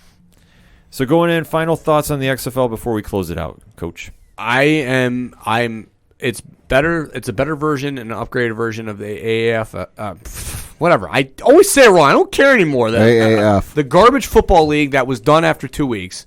I am glad that they are playing football and not doing the garbage that was XFL 1.0. And I'm glad it's being portrayed as actual football because that's what was played on Saturday and Sunday. And I thought it was great. I'm not being a baseball fan. So right now this is a lull in sports for me. Basketball is kind of just ramping up a little bit. The Rangers are what they are right now, so it's difficult to watch that. We thought they were. Yeah, if they're even on TV around here, so it's like difficult to even get a chance to watch them. So I have this niche on Saturday and Sunday, but again, like I said earlier, if I have like stuff going on or if there's something else that takes priority, I'm not dropping what I'm doing to watch this, but I will tune in. Pat? I mean, good start for them. Happy to see, something else out there for the football fanatics who need football 24/7, 365. Good start for them, but I, again, said the same thing about the AAF, so we'll have to wait and see, this coming weekend with ratings and all that and attendance and all that, if it sticks. For me, I really don't care. I mean, I'm good with the NFL from when it starts to when it finishes. I don't need football in my life 24/7. I mean, Yankees pitchers and catchers report this Thursday, so I'm looking forward to that. But, if you're one of those folks who need football 24/7, I hope you enjoy it, and I hope the XFL flourishes. Thank you. I just wanted to see what we're going to have moving forward. Out the gate, it did catch the attention, and I was very happily surprised with what I saw. Albeit, though, it's not a competition with the NFL. The NFL is much, much better. They've also got like a 100-year head start. Right. But for coming back and the stigma that was the original XFL, this was a step in the right direction. Albeit, though, the replay system being used via Xbox, that was amazing. That was great. That was amazing. Yeah, like I don't know what I think of that yet. And I like the fact that you're in there with the actual official who's reviewing it. So, he's interacting with, the booth and the fans, and he's like, yeah, we'll go with a catch. Yeah. You know what? I can't really reverse it, so we'll go with it. You want me to review the touchdown? Okay. Yeah, it's a touchdown. Perfect. There was some innovations that, I think can help. I mean, it's just so weird seeing it done via Xbox. I still just could not get over that. Well, it's because it's the superior console. Yes. So that's why it's Xbox. Sales would beg to differ on that, but that's another show. Don't make me pull out numbers. Well played, Coach. But overall, the XFL, good first week. Want to see where they go a second week. Obviously, ODPH Society chimed in. We had the poll up on Twitter, 91%, so they loved it. So we'll have to see what they do for week 2. I just hope they add a little more star power and maybe learn how to play some defense and get back to the essence of the game, because you're saying you do this for the love of the game and love of football. Prove it. Week 2, we'll have to see and watch. So let us know if you're watching. Hit us up on that hashtag ODPH. What is your thoughts about week 1 of the XFL? Are you coming back for week 2, or is it time to start watching baseball? Hit us up. Let us know. We're going to take a quick break. We'll be right back. Being a nerd as an adult can be difficult. Life gets a little busy to constantly be staying up to date with nerd culture. Let's see, there's work, Life, bills, stress, relationships, kids. So you wish you could just turn something on during your hectic life that would keep you up to date at the push of a button. Look no farther than the 30 and Nerdy podcast. I'm Josh. And I'm Tyler. Here on the 30 and Nerdy podcast, we enlighten, educate, and entertain with all things nerd. We discuss, debate, and break it down on what's going on in nerd culture from the past, present, and future. And you know the cool part? We're 30, so we bring it to you in a less hectic way and easily accessible through your favorite podcast platform. But no worries, you don't have to be 30 to enjoy the show. So relax and keep up to date with us as we bring you nerd news you need to know, but don't have time to go searching for. So come nerd out with us at the 30 and Nerdy podcast on iTunes, Google Play, Stitcher, or wherever you cast your pod. Cheers to you, nerds. Hey, this is Brian Wolf from Fair City Fire. You are listening to ODPH, the greatest podcast in Binghamton. Woo!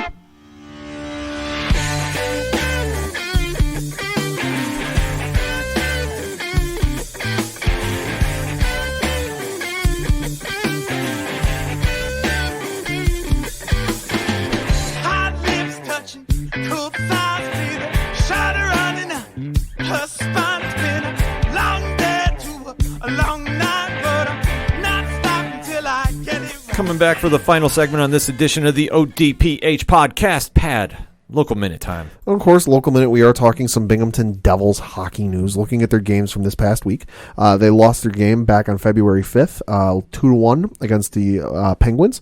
Then they went on a 2-game trip out to Cleveland to play the Monsters. They lost their game on February 7th by the final score of 3-0. And then won their game yesterday by the final score of 4-0. Looking ahead to their games they got this coming week, they return home on Wednesday, February 12th to play the Syracuse Crunch at 7:05. And then on Friday, they remain home to play the Hershey Bears, game time 7:05. And then on Saturday, they travel on the road down to Hershey to play the Bears at game time 7 o'clock. More information, binghamtondevils.com. Coach, Bulldogs, Stallions. Yeah, tough go Saturday night in Syracuse. The Stallions able to pull out a 165-116 victory. Yo. Yeah. I mean, needless to say, we've already spoke about it. There's the underlying, tension in the room. So obviously that played to Syracuse's favor. Being the hometown this time, they were able to get the support. And unfortunately, the Bulldogs were just not necessarily prepared, but just they've probably never faced a road game like that since they were all college athletes. So it was probably a difficult environment to walk into.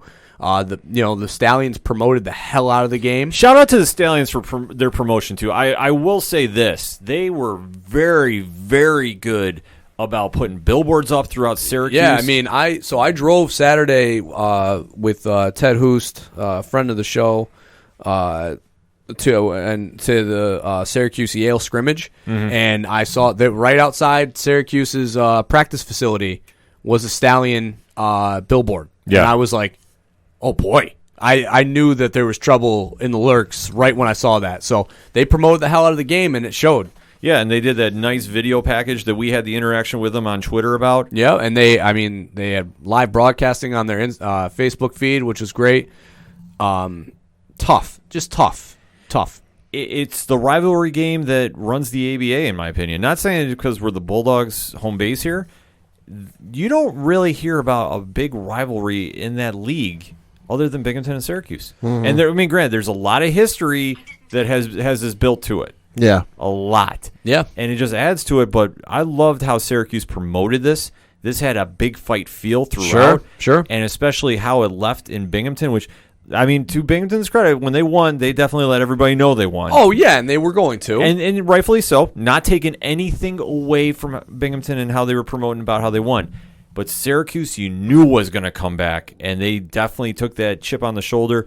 They had a big fight feel for this, like I said, and they delivered, and they did a knockout blow. And not that I want to side or affiliate or anything, but, I mean, Jimmy Gray shot 75% from the floor. That is bananas. Yes. Like, guys don't even shoot that from the free throws, and they shot that man shot 75% from the floor.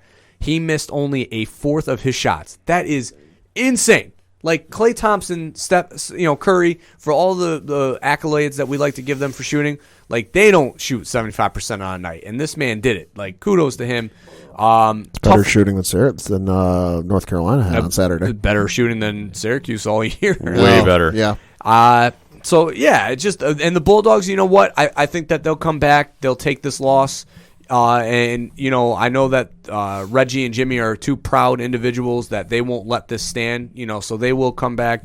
They'll go to the drawing board, and they'll come back ready to fight, and we'll have to see where this leads. I mean, they have four games left as of right now. They play this Saturday, February 15th, on the road versus Rock City. So 2 road games, back-to-back can be very difficult. Rock City, obviously, a little bit of a rival from the fact that, they were one of the early Bulldogs in that first year, back-and-forth teams. And then I believe that the Oneonta game got switched from a road game to a home game. Yes, it did. So that's pretty pivotal because that would have been 3 road games back-to-back-to-back. But they play every Saturday from pretty much here on. So, I mean, I know we'll talk about it again, but, I mean, they got February 22nd, February 29th, March 7th, and March 8th. That's definitely a typo on there. So, March 8th is a Sunday. So, they end the year back-to-back on the road. But, obviously the playoffs will be thereafter, the following weekend in March. So, everybody, start preparing for that. That's going to be at St. Pat's. So, Go out there and support your Bulldogs. For more information, you can check their website or their active Facebook. Yes, I highly recommend going to their Facebook, more so than the website. BinghamtonBulldogs.com for more information on that.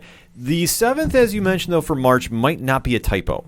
No, March 7th's not the typo. Saturday, March 8th is the typo. Well, no, because I'm thinking the game might be Sunday the 8th. Yeah, that's what I'm saying. Yeah, Sunday. It should be Sunday, March 8th. Yes. Yeah. Because that Saturday locally is Parade Day. Oh. The big St. Patrick's Day parade downtown. Wow, wow, wow. And this is going to tie into my local minute because it was announced that our favorite independent wrestling promotion, Excite Wrestling, is invading Parade Day. Good Lord. So I'm not... Binghamton ain't ready. I'm not exactly sure what they're doing. I have visions of Animal House and the Delta float coming down there with Axel Lennox and Rob Cook hanging off the sides with Moose. It's going to be out of control, but in the best way possible. Oh, my God, yeah. Like, that's going to be YouTube gold, so I'm highly recommending anybody that's going to be down there put that up because I just sense it's going to be absolutely wild what they're going to do down there.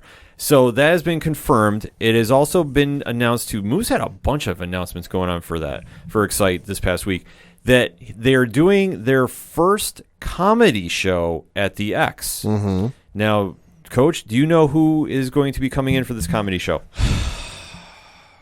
I do. It is Just Incredible. Mm-hmm. It is Shane Douglas. Mm-hmm. And it is Sandman. Yes, from the ECW originals. The whole Effin' Truth Tour is what is being titled at. They do have tickets online at excitewrestling.com/tickets for the event, and that is going to be Saturday, June 13th at the X. And they did do their fight announcement for March 7th as well. So not only is there going to be a parade day, they're doing a show after. Oh, Lord. And they're going to be doing their anniversary. Can you believe it's been 8 years of Excite? Wow. 8-year anniversary at the X. It has been announced LSG is going to be facing Stockade for the belt. They're having some members from AEW come in to wrestle.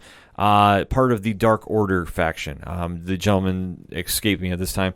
So, but it's not the Young... It's not Jericho. It's not Jack Hager. We should just get that out of the way right now. Yeah, no. The only thing that we don't know is Sean Carr has 2 mystery partners for his match that night. So that being said, more information about all of this Excite Wrestling world is excitewrestling.com or their very active Facebook page. Everybody's so much more active on their Facebook. And let's just shout out real quick. 8 years. That is tremendous for an independent wrestling company in today's climate. Yeah. To be able to survive that long. I mean, so many times, and especially to be in New York State, which is one of the most difficult states to work with for anything. Yeah. Let alone, athletic commission. So kudos to them and what they're doing over there. Yeah, no, Moose and the team over there have been doing such an amazing job at the X and bringing in business to the local area, and it's a whole new vibe if you go down to the X. And they've been putting on killer shows. Moose is due to come back on the ODPH at some point, too. I talked to him last week. He's mentioned, he's like, hey, buddy, got a couple things I want to talk about. So stay tuned for that. We're trying to line him up for that. So, like I said, excitewrestling.com for more information, or just go right to their Facebook page. And why don't I kick off rounding the bases? Let's talk some wrestling since we're doing this. Okay. So it was announced WWE...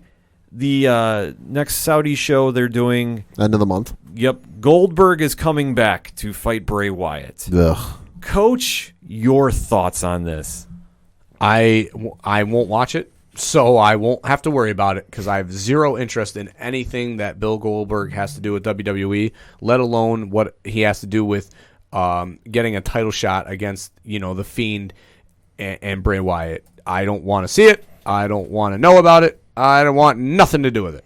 Pad, your thoughts? I don't care. Like, the Saudi shows are in a parallel dimension and a pocket universe where they get mentioned for all of 5 minutes and then they're never referenced again. I mean, Christ, Braun Strowman won, the Intercontinental Championship on Smackdown last week, and they said, it's his first singles win in WWE history and all this stuff, but, he held a belt for winning the greatest Royal Rumble, whatever.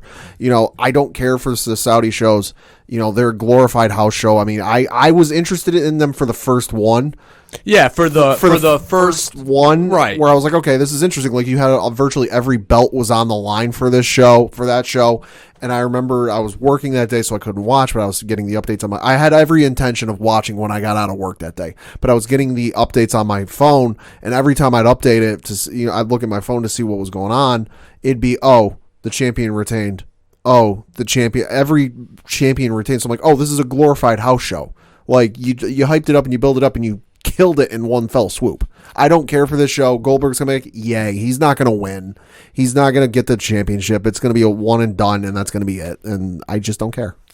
Yeah, I have really no interest in this. I thought it was kind of noteworthy that they decided to bring him back. I mean, obviously, and like Pat has touched upon, when they do these super showdowns, this has nothing really to do with storylines or the current WWE product. Mm-hmm. It's parallel universe. It's weird things happen that is always just a glorified house show. So the fact that Goldberg's going over there to fight Bray Wyatt, I thought was kind of interesting, especially with the theory that when Bray gives somebody the mandible claw, it reverts them depending on what hand he uses, the hurt or heel. So I'm wondering, does this mean that Goldberg will go back to his football days, and now that'll be his new gimmick when he starts wrestling? Lord. I don't want to see him. I don't want to see Goldberg have and especially a title shot. Like, all right, you want to have him come in, have him be, booked with somebody who's going to bump around and stuff. Like, not somebody like Bray Wyatt who, like, is uncannily physical. Like, he is a very, not stiff, but he's a very, like, stern worker. And, like, now you're going to put him in there with a guy who, just won't bump. It's like that. So how does that work with Bray, and his type of wrestling? I mean, Bray needs to be in there with somebody like Daniel Bryan or somebody that, like, has athleticism that can and take a bump. I mean, Goldberg should be in there with people like Ziggler.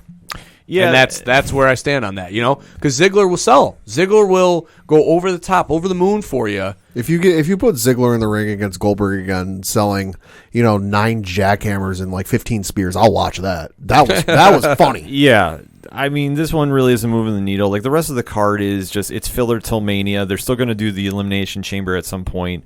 Yep. The only thing I think you might see here is, I know Roman Reigns is fighting King Corbin in a steel cage. I think that's going to be finally the end of that feud. As if I haven't heard that 3 times. Right, but I think this might be the end, because I have a feeling that Bray is going to wipe the floor with Goldberg, that Roman comes out, and that builds your slow hype for WrestleMania between those two. That's my early prediction on that.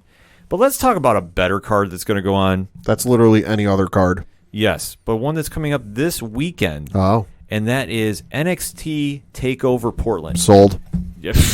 That's all you really kind of need to say is just NXT TakeOver. Look at the recent run of NXT TakeOvers. Like, you don't need much to sell me on them. Right. Now, I did co-host, and then obviously you've been listening to the ODPH Network. I do co-host the wrestling show with Rich on 3 Fat Nerds Network. So we've been sharing the shows here on the ODPH Network for the month of February, so you'll hear my takes on this card. But I definitely wanted to include my illustrious panel for their feelings on NXT TakeOver Portland. So I want you guys to break down the card. Who do you got? And let's start with Tegan Knox versus Dakota Kai in a street fight. Thoughts on this, Coach? Dakota Kai.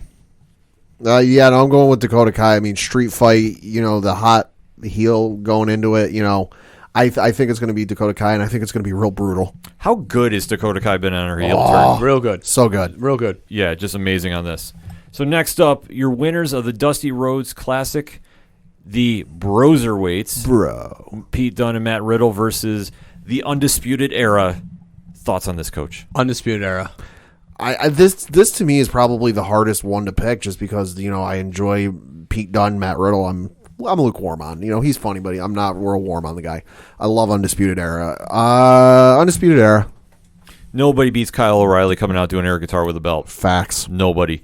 I just hope that they don't end this with Dunne turning on. Yeah, like the typical classic heel turn thing. Yeah, like, I don't need this. Like, I could see him did losing. You see his deadpan face on NXT last week? I can see it happening. I don't blame him. I mean, that promo got fucking fucking weird. Yeah. Weird. Well, that's That's Matt Riddle. Riddle How for much you. fish could Bobby Fish fish if Bobby could fish? I mean, Say that 5 times fast. Yeah, it's Matt God. Riddle doing Matt Riddle things. Maybe we'll call out Lesnar again because, hey, that worked the first time. he did already. I in know, an like- NXT show.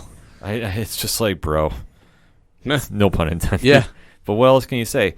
Probably my match of the night is going to be the North American Championship. Mm-hmm. Donovan Dijak. I'm not even going to try saying what he's being called in NXT. Like, I'm sorry. He's always going to be Dijak to me. Against Keith Lee. Mm-hmm. Thoughts on this, Coach? Bask in his glory. Yeah, you don't put a belt on a guy to have him lose at the next show. So Keith Lee. I mean, unless you're other people on the main roster. This is yeah. Zack Ryder. Yeah, well, yeah, that's another thing too. This one, I mean, this is arguably one of the best rivalries in NXT, and I know they're in the current frenemy phase right now, but Yeah. both these guys can definitely put on a show. I think it's gonna be a real fun one. Keith Lee's a freak athlete, and I love watching it. Yeah, Keith Lee. The only reason I think if he loses will be because he's gonna go to Raw or SmackDown right after Mania. That would be the only reason he loses. Could be. But this one's gonna be a fun match. This one that I'm gonna talk about now has got a lot of buzz behind it. This could be your match of the year candidate. Johnny Gargano versus the Prince, Finn Balor. Mm-hmm. Thoughts on this? I can't wait for this. This feud has been stewing and bubbling very well. I mean, it's been a pretty good build. That last promo on NXT the other night was, pretty well executed. Oh, so good. Yeah, I don't know. I mean, right, I've got a lot of heels going over, and a face has to win at some point here. I don't know, because I think if Finn wins here, then Ciampa wins the belt, and then it goes to Finn Ciampa next. And then if Gargano wins, then I think Ciampa loses, and then it goes, Gargano and Cole. I kind of like the idea of, Balor beating Gargano heavily and then having, Ciampa be like, whether this is for Goldie or not, I don't care. I just want a piece of you. And then that builds to that rivalry. So I'm going to go Balor. And I'm biased, so I'll go Balor again. I think it's going to be Balor winning, but I don't think it's going to be just simple Finn Balor. I think it's going to be Demon Finn Balor. And I'm just spitballing. I'm thinking off the top of my head, just because they had that promo where it was like, oh, I want to face the real Finn Balor. The real Finn Balor. So I'm thinking he might break out the Demon gimmick a little bit there. Who knows? Could happen. It'll be a great match either way. It's going to be a match of the year candidate, bar none. Going into your co-main event for the NXT Women's Championship, Bianca Belair taking on your defending champion, Rhea Ripley. Thoughts on this? So, I don't know. I'm not huge on Bianca like everybody else is. I know everybody else is like to the moon with her, and she's good. Yeah, I mean she's in best ring. pure athlete on the roster. Yeah, I mean she's fine.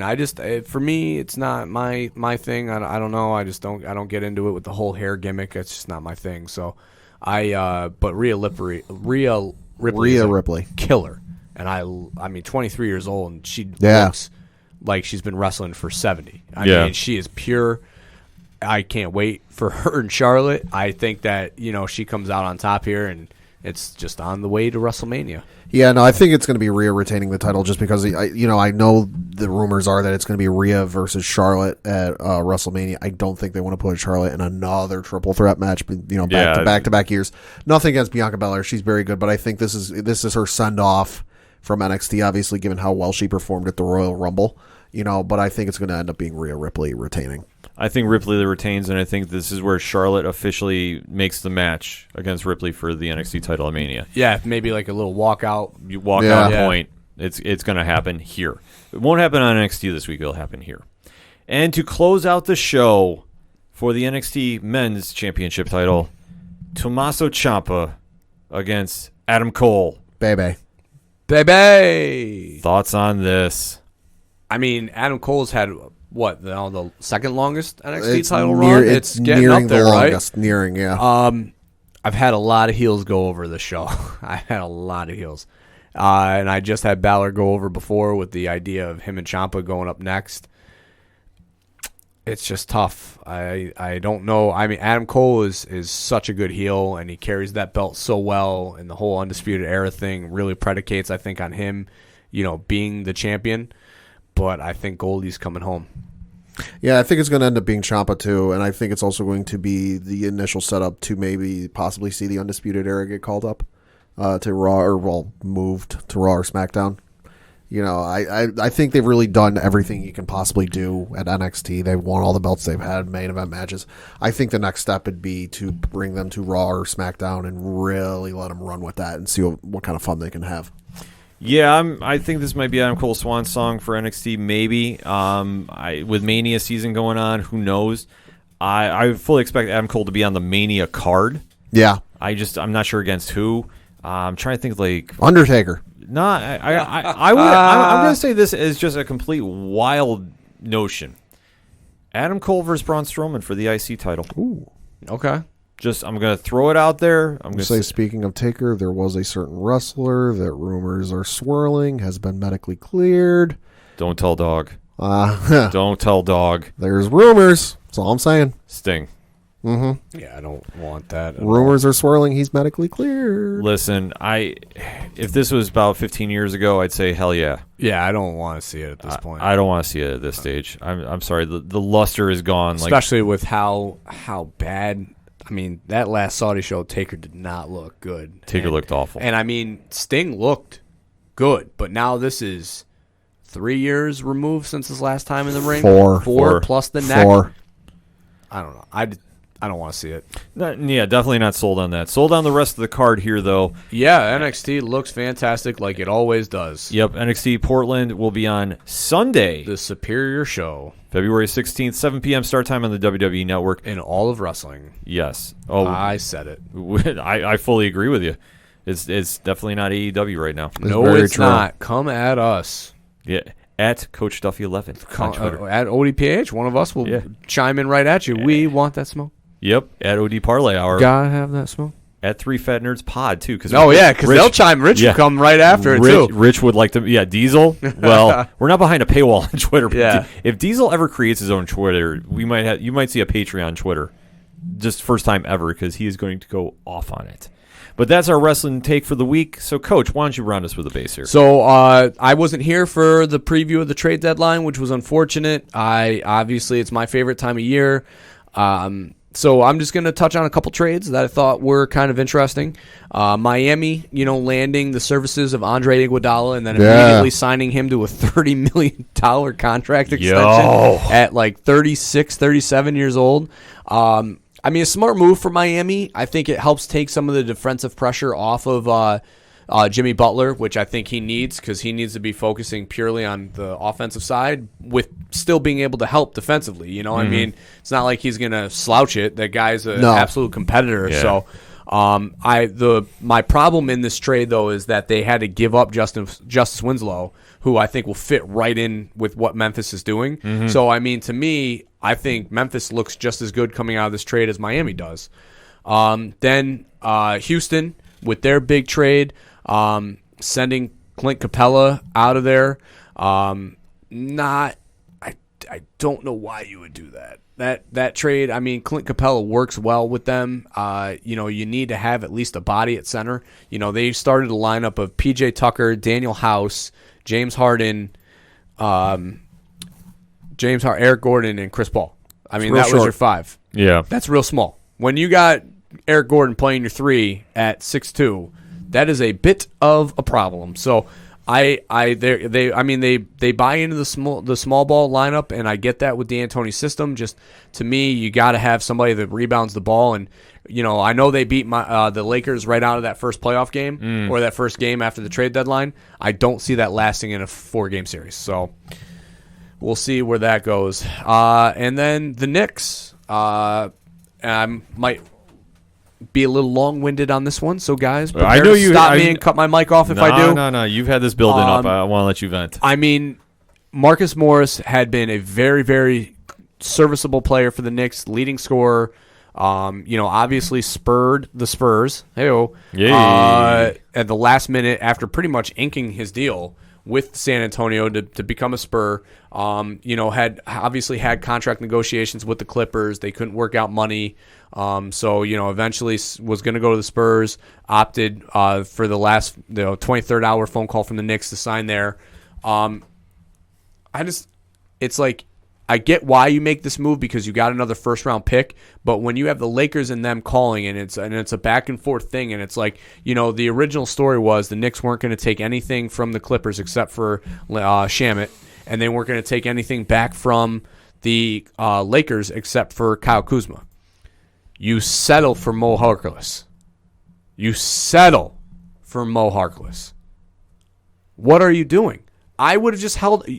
You get a first round pick that's going to be a later round first pick because obviously the Clippers are going to make it to the playoffs, and you settle for this first round pick, so you have 7 in the next 4 years, which is tremendous considering that they went 7 years without even having a first round pick.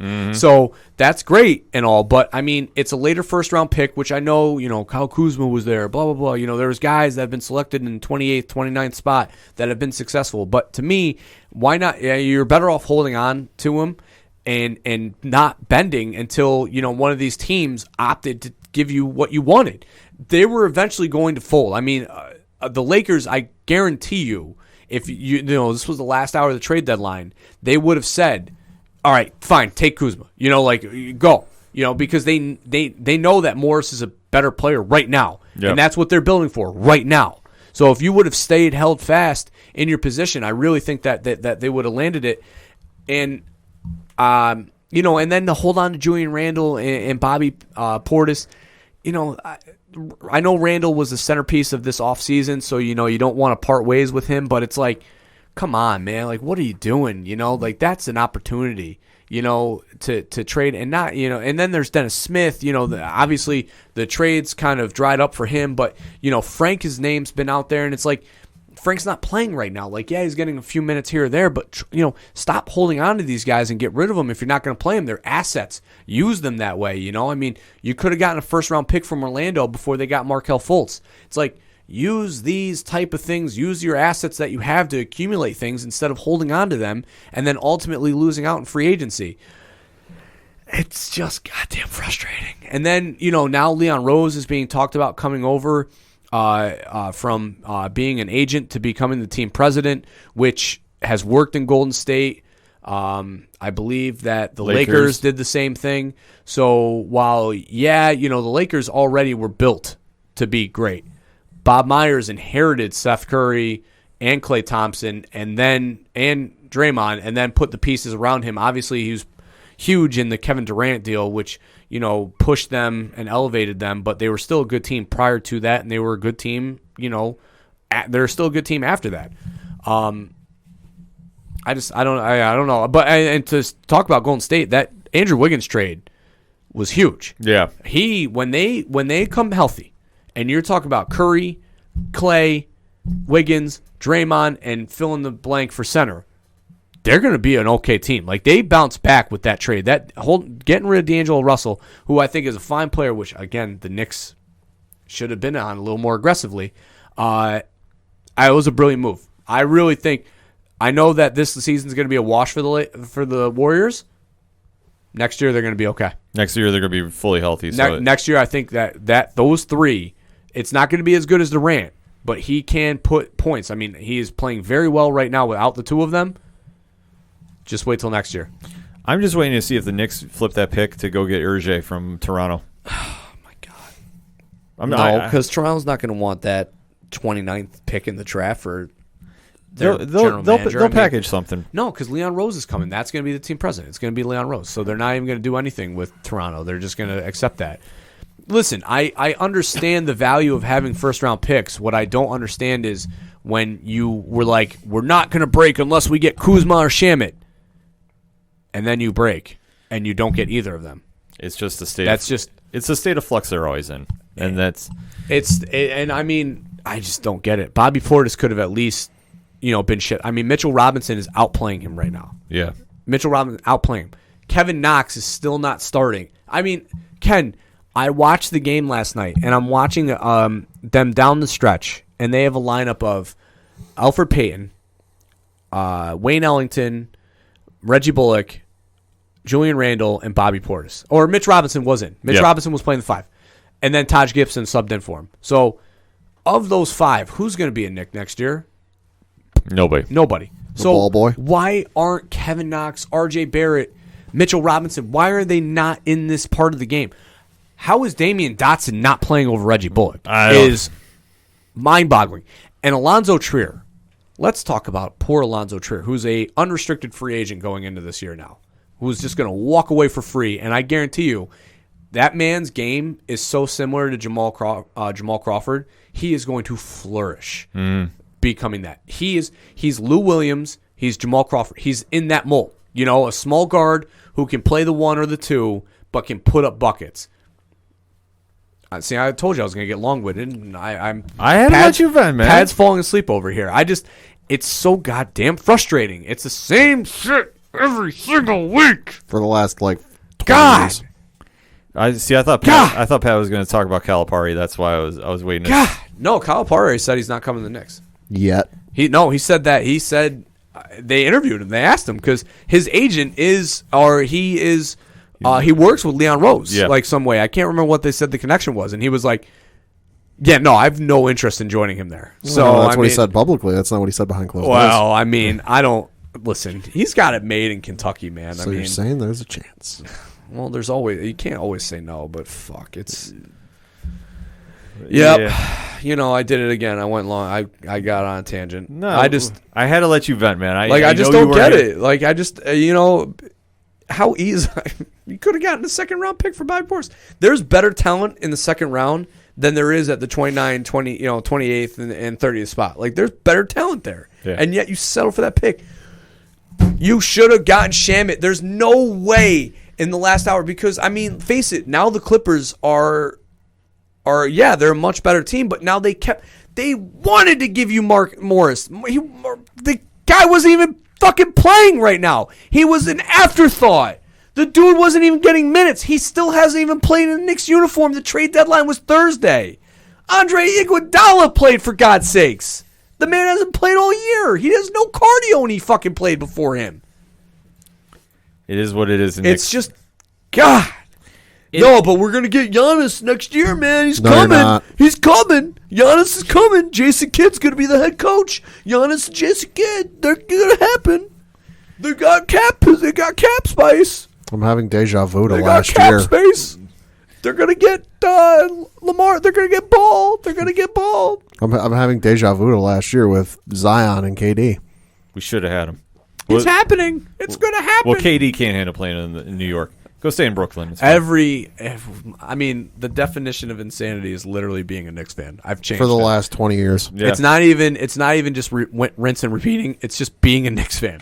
It's the definition of insanity. And you know what? I embrace my insanity. I know it's not gonna get fixed. That's why I said on Jimmy Evans, the Bulldogs owner, team president. That's why I commented on his thing and I said, every year I say that we say the same shit, and every year it's the same result. It's like we said in the group text when that Knicks trade was first coming down. Or like, I said to you guys, they can't fuck this up. up. You're like, you can't fuck this up. And what did I say to you? Pad was like, yep. It's the Knicks. They'll fuck it up. Pad was like, yep, they're going to do it. It's just so painful. I don't understand how they are so fucking bad. Starts at the top. I don't get it. Starts at the top. I understand that, but leave the fucking Knicks alone. You have the Rangers. Go fuck with them. No, you stop that. I said you stop that right now. Go no, you fuck stop with that. them. You stop that right now. Leave my Knicks alone for 1 year. No.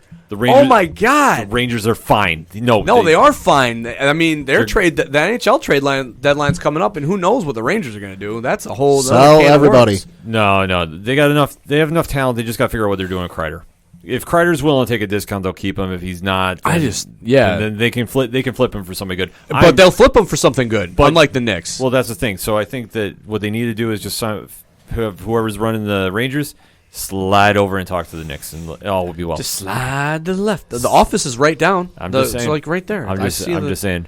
Because I'm gonna get too wound up talking about the Knicks and Rangers. No, all right. See, you're welcome. I told you to stop me. I said I was gonna go, but I had to let you vent. So now Now I'm going to say we're going to pass the All right, stop. pass the ball to Pad. Bring us home. Well, a little bit of interesting baseball news that's coming from a report from Joel Heyman as we were sitting here recording, and there might be some smoke. There might be some fire to this smoke. If you go to the MajorLeagueBaseball.com website, there's an article about it on the front friggin' page. It sounds like Major League Baseball might consider messing around with their playoffs setup. Why? Beginning in the 2022 season. In the current concept, this is from the Joel Sherman article on NewYorkPost.com. Quote, in this concept, the team with the best record in each league would receive a bye to avoid the wild card round and go directly to the division series. The two other division winners and the wild card with the next best record would each host all 3 games in a best of 3 wild card round. So the bottom 3 wild cards would have no first round home games. So just to simplify this, use last season as an example. The Astros would have received, with the best record, would have received the first round bye. Yankees with the second best record would have had the choice to pick among the Rays, Indians, and Red Sox, who they would play. So it's almost kind of like a football NFL type setup where, okay, you got your first round, your wild card round, then you got divisional and championship round. Yeah. But I'm not sure how I feel about this. I mean, I'm okay with it as it is. It ain't broke, don't fix it. No, it ain't broke, don't fix it. I like how they added the second wild card position, and you got the wild card playing game. There's definitely some added interest and excitement with that. Especially a couple of years ago where it was it was the Red Sox and Rays both fighting each other for that last playoff spot, and you had Evan Longoria hit the walk-off home run to put the Rays into the playoffs, and Red Sox ended up missing the playoffs. Mm-hmm. Stuff like that, especially baseball down at the end of the season. The last couple of weeks. Are definitely some of the most thrilling and exciting. And it's like you said, the playoffs scenario ain't broke. Don't fix it. Yeah, there's not a need for it. I will say this, though. Like I said, Yankees pitchers and catchers reporting on February 13th. Full squad, Tuesday next week. Fuck the Knicks. Well, that goes without saying. Coach is still Ben. I love it. I still haven't I love it. I can't move on. I love it. I mean, the whole time I heard Pat talking, all I heard was the Knicks fucking suck. Oh, the Knicks, the fucking terrible, worst ran organization in sports. You were talking something about playoffs, but I definitely couldn't associate that to the Knicks don't know what that is. Nope. But we will find out someday. And maybe the song they come out yeah, to. when Giannis comes back. Oh, we're going to get Giannis.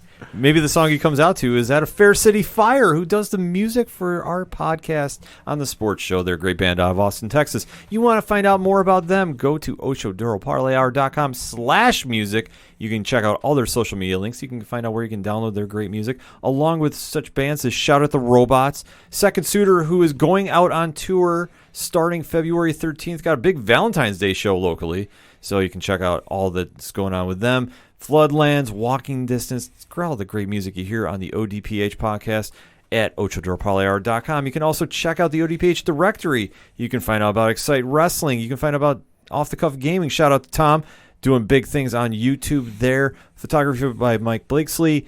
And our friends over at Hashtag 607 Podcast, 3 Fat Nerds, and 8122 Productions, which I have been told Derek is back in the lab doing more things for the Patreon. So let alone $1 a month gets you in the door, $3 gets you an upgrade, and you can hear the artiste go to work that is hashtag Big Natty Cool. Maybe he'll talk some Knicks basketball on there, Coach. We'll have to have you sneak on there so you can go full off on the wall, behind the paywall. I could probably go forever. That would be like a therapy session. We'll talk to Derek about it. Derek is open-ended for that, so we'll have to see what we can pull off for that. But like I said, you can find out all about that on OchoDuroParlayHour.com, and shout out to everybody in hashtag 607 Podcast, hashtag PodNation, and hashtag NXTWAVE. Shout out to all our fellow podcasters doing big things. You can check out the Podchaser links right on that page as well. It's one-stop shop for everything that is the ODPH. That's all we got for this week. So for your coach, my coach, the coach, Coach Duffy. Good night and go Duke. For the one and only Padawan J. Good night and go Yankees. I'm your host, Ken M. Coach Duffy has just left the studio. He's going to console Charlie Weiss. Oh, God. Yeah, this is going to be a fun one to check on social media, so definitely hit us up on Twitter this week. Thank you, as always, for listening to the ODPH podcast, better known as the Ocho Duro Parlay Hour. See you next time.